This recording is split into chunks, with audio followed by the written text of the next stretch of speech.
Sa bawat tahanan, ang isang ina ang nagsisilbing ilaw. Ang gabay na nagbibigay ng pagmamahal at proteksyon. Ngunit paano kung ang ilaw na ito ay unti-unting nagdidilim?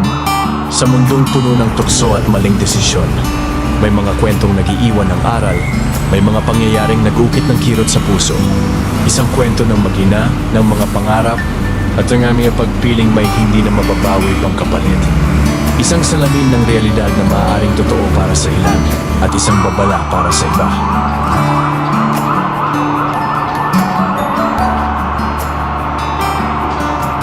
Hoy, Tonyo! Bilisan mo na dyan! At malilate na ako! Ano ga? Hoy, Tonyo! Ano na? Late na ako sa sugal ko! Ano? Dalisan mo na! Apolan!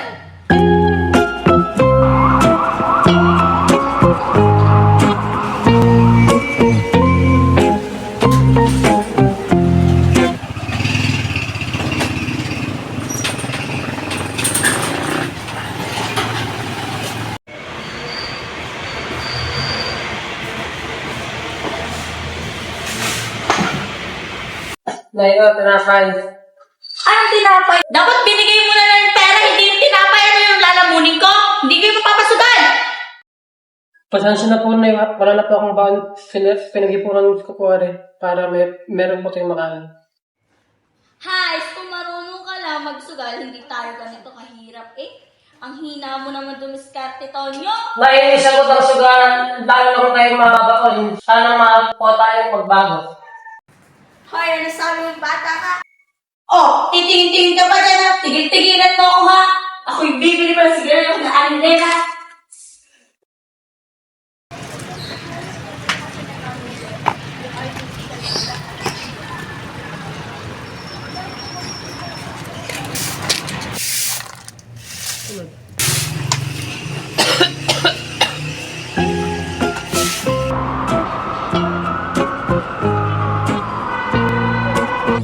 Nay, alis na ako.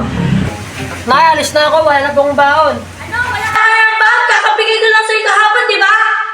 Wala na po, Nay. Nabus ko na po sa pagkain at saka yung pamasahe. Alam mo naman talo ko, di ba kahapon sa sugal? Wala na akong pera dito. Eh, paano po ako niyan papasok, Nay?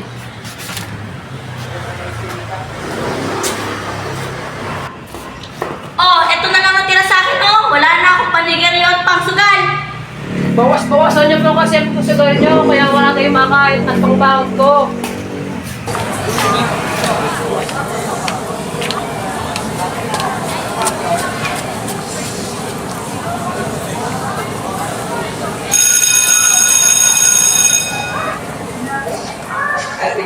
So again, what is the formula of Charles Law?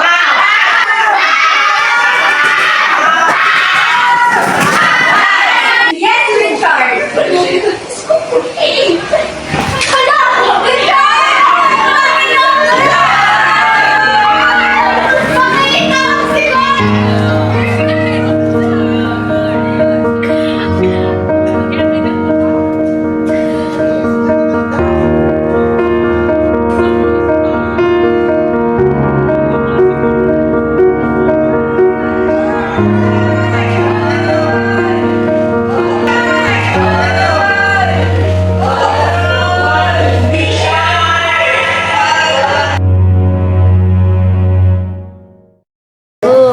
Oh, game na. Kuha.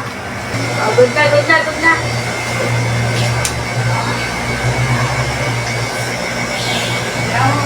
Oh, kaya.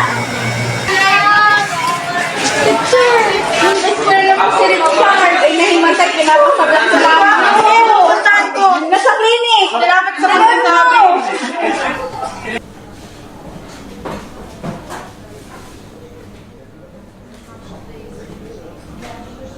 Nurse, okay lang po ba siya? Hindi. Kailangan siya dalhin sa hospital. Dahil kulang ang mga kagamitan dito. Sige po, papadala ko sa aming guard. Yung guard, pwede po bang kayo muna magdala sa kanya sa hospital? Tatawagan ko lang po ang kanyang nanay. Sige po ma'am, dadali ko na po siya ngayon sa ospital.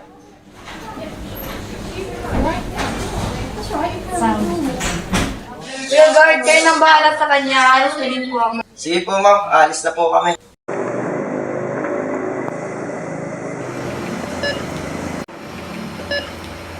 Hello ho. Arigaw ang nanay ni Tonyo. Hello? Oo, ako nga to. Bakit? Eh, ang anak niyo din nasa ospital. Bakit nasa ospital? Ano nangyari? Bigla na lang ho nahimatay. Joke lang yun, di ba? Eh, puntahan niyo ho din eh. Wala akong magulang din eh. O sige nga, papunta na ako. Itong batang to. Problema lahat ang ginagawa sa akin. Sige dyan. Alam ko, nagloloko ka lang. Hoy, gumising ka dyan. Kaano niyo po si Tonyo? Anak ko, bakit? Pinalulungkot ko pong sabihin sa inyo pero may sakit po si Tonyo.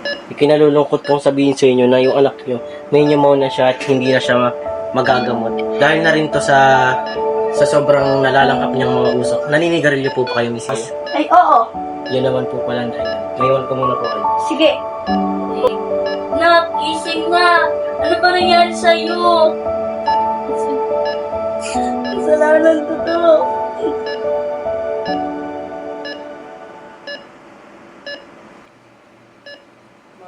Gising na, nak. Nandito ng mama. Di na kita papabayaan. Nak, gumising ka na, nak. Nak. Napulat na. Ma, mahal na mahal kita. Nakising! Dok! Dok! Dok! Dok! Dok, tulungan sa akin! Anak ko na Mrs.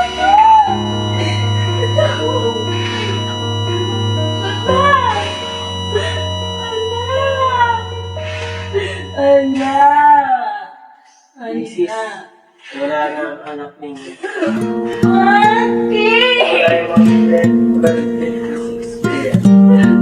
Bakit mo ko iniwan?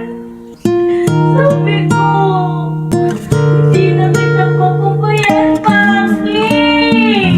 Kasalanan ko to lahat.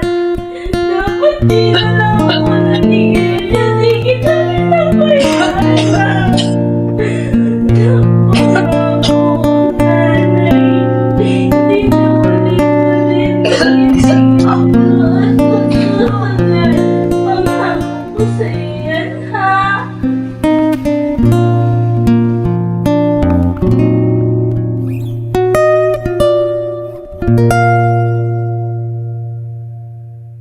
Tonyo! Tonyo! Nay! Nay! Tawag ka lang, ni ano na. Maping lang. One is the loneliest number that you'll ever do. Two can be as bad as one. It's the loneliest number since the number one. One is the loneliest number that you'll ever do. Two can be as bad as one. It's the loneliest number since Hoy! Gising ka dyan! Hoy! Gising ka dyan! Alam ko yung lolo ko.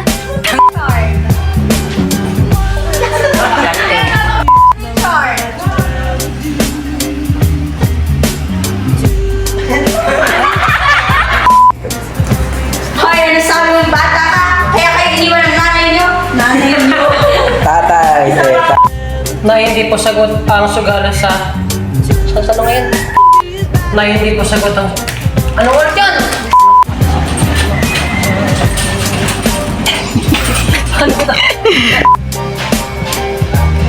Nak, gising ka?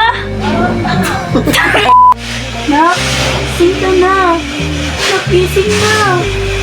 Ikaw. Gising ka.